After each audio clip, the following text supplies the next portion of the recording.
And then there were two. Ahead of the US presidential elections in November this year, the Republican camp is now down to a one-on-one fight after Florida Governor Ron DeSantis has bowed out of the race. Now, following our second-place finish in Iowa, we've prayed and deliberated on the way forward. If there was anything I could do to produce a favorable outcome, more campaign stops, more interviews, I would do it. But I can't ask our supporters to volunteer their time and donate their resources if we don't have a clear path to victory. Accordingly, I am today suspending my campaign.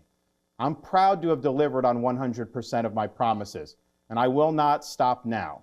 It's clear to me that a majority of Republican primary voters want to give Donald Trump another chance.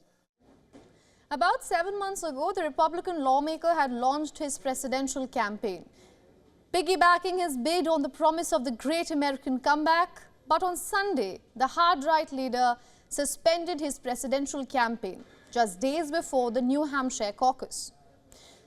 The New Hampshire primary. Now, his reason for bowing out of the race: a disappointing outcome at the Iowa caucus that was swept by Republican poster boy Donald J. Trump.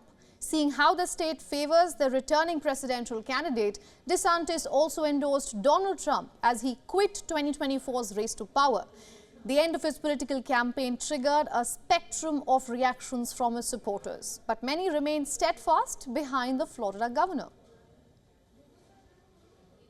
You know, I think he ended it on a high note in a way of being, a patriot.